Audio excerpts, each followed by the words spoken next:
music was my only outlet. I don't talk my problems out. I didn't have friends. So yeah, that guitar was, I look at it as being, you know, my, you know, my my friend during that time. Well, Planet Guitar is delighted today to welcome blues guitarist Christone Kingfish Ingram. Welcome. Hey man, how are you? Thank you for having me. I know you're on a long and packed tour of the US, but I have to ask, did you really just pop over to Australia to do one gig in Sydney? Yeah, yeah. Well, actually, it was 4 gigs in all. We did two shows in Byron Bay, one in Sydney, and we ended in Melbourne. Yeah, it was a quick week. Right. Did you get a chance to see any of the country or?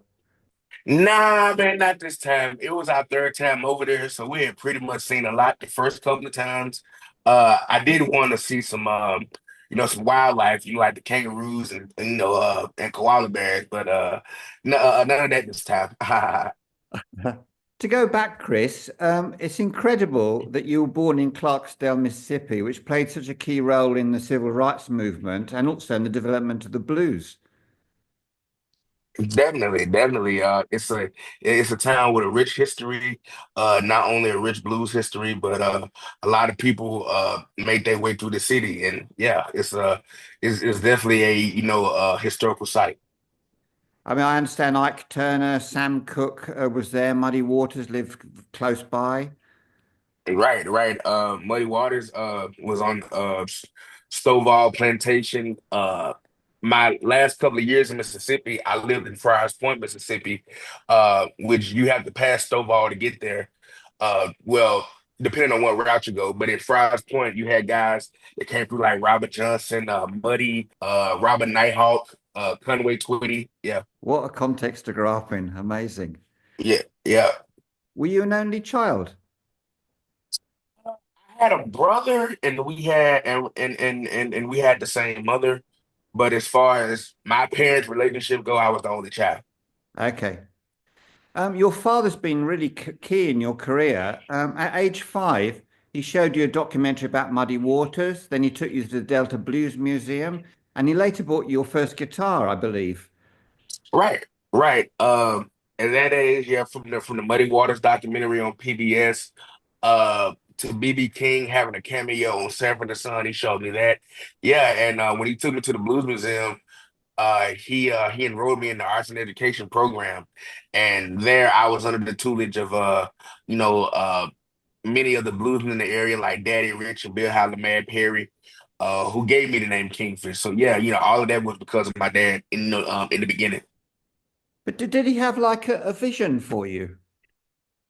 I, I- Here's the thing. I don't think my dad like really thought that deep about it. I think he just knew that I was heavily into music because my mom's side of the family did it, and he just saw that that's what he just saw that's what I liked. He bought me everything from keyboards to guitars to amps, and I was a destructible kid, so I would play with him and mess him up. But yeah, yeah, yeah, and people would actually say things like, "Oh man, buy him a football, buy him that, don't be buying him all this music stuff." But I think it worked out. Absolutely, yeah. Um, what was your first guitar? What was the first guitar he got you? Man, it was a harmony. It was a harmony. Like those Sears and Roebuck guitars. Like those Silvertone joints. It's like a Yeah. lawsuit. Yeah, it was a harmony. Guitar. I had two that he bought. He bought a sunburst one and a black one. Have you still got either of them? I don't have the original ones, but I have a replica of the sunburst one. Okay. Matter of fact, if you go find that picture of me when I'm 5 years old, with a red shirt on, you'll see that actual guitar that I'm talking about. Oh yeah, I've seen it. Yeah, of course. Right. Mhm. On the track, Not Gonna Lie from 662, you sing, I picked up my guitar and that's what saved me. I'm not gonna lie. Is it fair to say that that line goes deep with you? Definitely. I would say like when I really started to get heavy into blues music and knew what I was learning and knew what I was playing, I had a lot of stuff going on, even at that early age, from my parents going through a heavy divorce and being a loner and not really having friends in school and being bullied. So music was my only that. I don't talk my problems out. I didn't have friends. So yeah, that guitar was, I look at it as being, my you know, my my friend during that time. I mean, you mentioned, I believe on that track, crime and poverty. I don't know. Was there much crime and poverty around you at that time? Yeah, definitely. Clarksdale is a great city, but like every other city, we have our flaws and faults. And I can say that, that was around me at the time, but I didn't, of course, I didn't take that route. Like many others, all of that played into what the blues is for sure. At 10 or 11, you were already playing lots of shows in bars. At what point did you think I can make a living out of this? It didn't really dawn on me until I started to do my own thing. When I was just playing with other bands, I was like, okay, this could be something. But when I started to go out and sing and be a frontman, that's when I realized, okay, I can't picture myself doing anything else. This is for me. How old were you at that time, do you think? At that time, I was probably maybe like 13 to 14. That was the age when I started to like, start focusing on guitar and, being a lead and frontman and singing and stuff. That must have been kind of a wow moment for you. If you had to choose two more wow moments in your career, which two would you choose? Wow. I had so many moments. Ooh, I mentioned three. Okay, so the first of the three was when I got a chance to play at the White House for Michelle Obama, First Lady Michelle Obama back in 2014. The second one was when I developed a relationship with Mr. Buddy Guy, and he kind of took me under his wing and he was the financial backing for my first record. He did that out the kindness of his heart. Uh, and number three was when I would say 662 won a Grammy. So yeah, so far, yeah, those are three big moments I can think of. Okay, well, thank you. Let's take those a little bit in detail. When you went to meet Michelle Obama and Barack, I don't know if he was there as well. Did you have a Oh, no, he chance? wasn't. Did you have a chance to talk to Michelle? Definitely. I went as part of the Delta Blues Museum Arts and Education Band. So it was me and four or five other boys, and we were receiving a um, some type of award. And there were like many other young arts and education programs from across the world there as well. And we got a chance to meet her. I took a picture with her. She was the nicest lady for sure. Did she give you any words of encouragement or anything personal? Uh, no, not exactly. It wasn't. What I take this like that. She did give me a hug. That was Right. cool, and she really enjoyed the music. We did a song in tribute to her, which is "Sweet Home Chicago." So yeah, definitely. Lovely. Then you mentioned, of course, Buddy Guy. I know that he's been a long-term mentor for you and you've toured with him. Uh, how did you first meet him? Well, I feel like this. He was like one of the first guys when I started to like learn and understand the blues. He was one of the first guys that I really credited as an influence. And my godfather by the name of Tony T.C. Coleman, who played drums with B.B. King and Bobby Bland and Otis Rush and Albert King, he hit my mom up one day and was like, "Hey man, Mr. Guy wants to help y'all put out a record." Because the reason why I didn't put out a record when I was younger, I just didn't have the financial, you know, backing or funds for it. So he put us in touch and he put us in touch with his producer Tom Haybridge. I went to Tom's house, wrote like 6 songs. October, we recorded the album, and a year later, the Kingfish record was born. Cool. Buddy's now 88 years old. I don't know if you're still in touch with him. Oh, yeah, yeah. We just played a show together at his club back in January. Oh, cool. He's fighting fit, I guess, still Say playing. it again. He's Say it still again. fighting fit. He's still fit enough to play. Oh, And definitely, definitely, definitely. Definitely. I think they're doing dates now. So yeah, he's still kicking. that's great to hear. In 2017, you featured on Eric Gale's album, Middle of the Road. Eric Gale's. Yeah, man. What a That was player. I think that was like my first like big feature in the guitar world. Yeah, man. It was actually funny. I tell you the story behind that. Eric called me one day while I was in school. Oh, And yeah? I was texting him. I was like, "Hey man, I'm in class. I get my phone took if they catch me." So he was like, "Man, just go to the bathroom or something. Man, call me." So I get a call. I excuse myself to go to the restroom, and I called him, and he was like, "Yeah, man, I want you to be a part of my, be on my new album." And yeah, man, it worked out. It was a really, cool experience.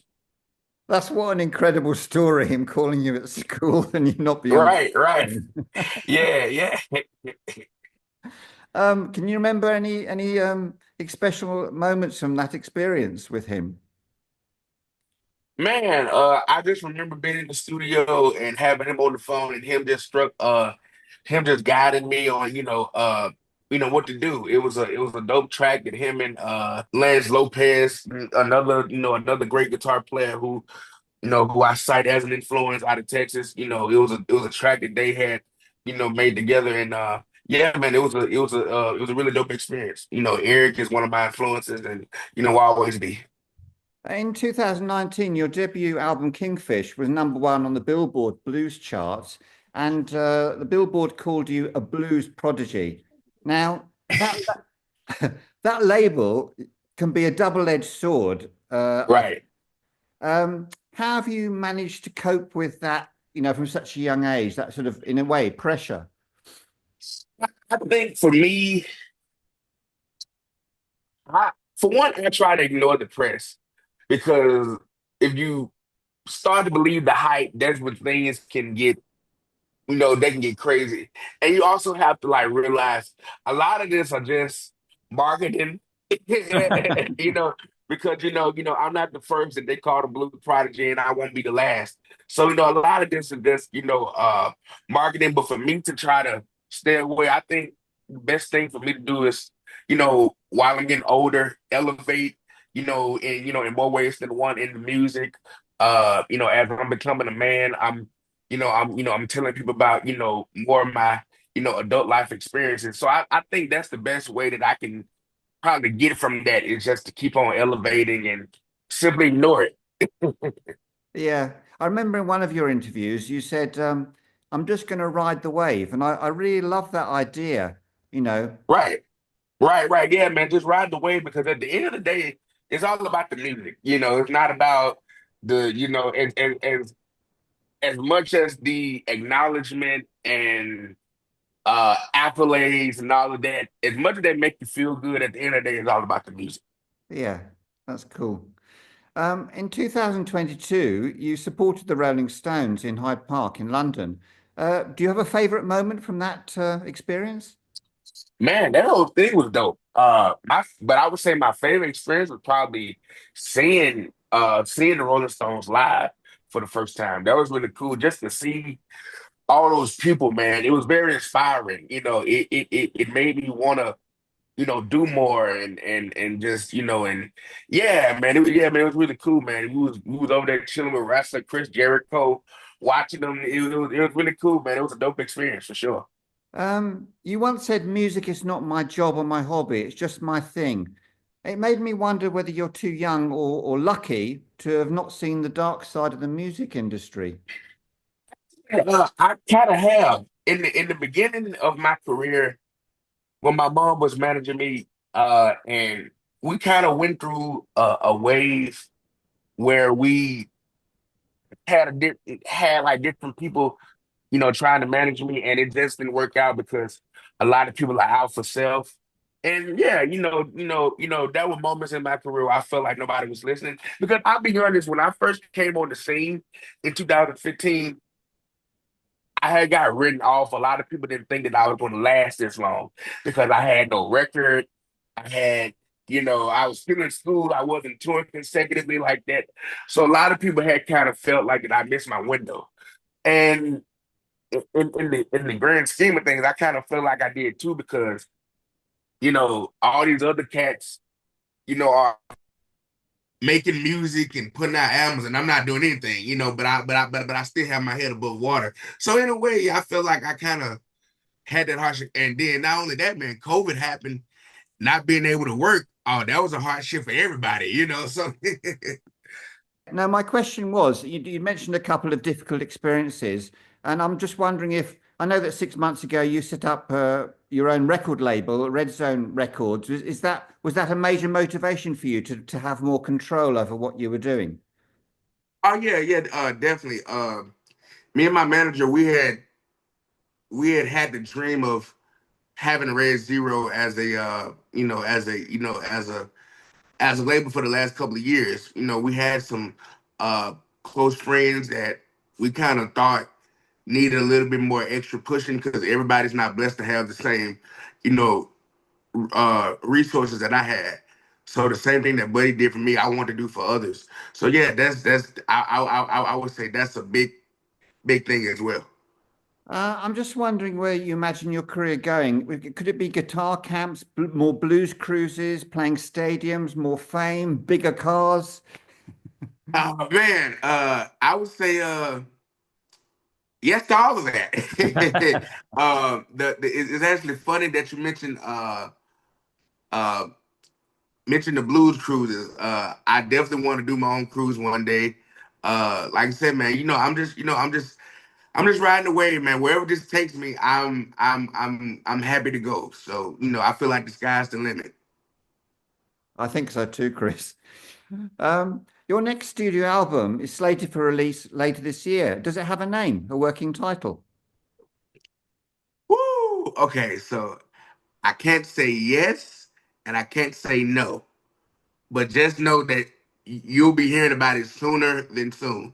I will say this though, hopefully I don't get in trouble. But yesterday I just listened to the final mixes, and y- you'll be hearing the new record sooner than soon. This summer, maybe?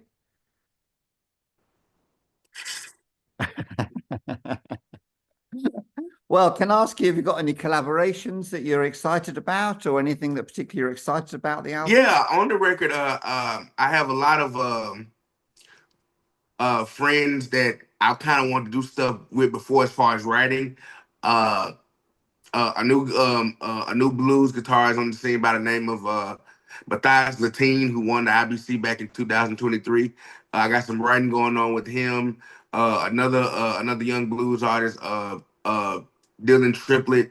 Uh, Another friend by the name of Frank Scrap Robinson. All of these are young guys in the blues world that I'm doing stuff with. Tom Hambridge, he's also, I'm still writing with him. He has some songs on the record. So yeah, yeah, man, we got some. It's a really special project. It's a fun project. I hope everybody dig it. It's something for everybody on there. That's all I can say at this moment. Well, we're really excited to hear it, Chris. Third studio album. What can I say? Fantastic. We're really looking forward to it. I'd just like to thank you so much for your time today, and best of luck with your tour and the album launch. Thank you so much, brother. Appreciate the opportunity. It's been a pleasure. Yes, sir. Be well. Yes, sir. Bye bye.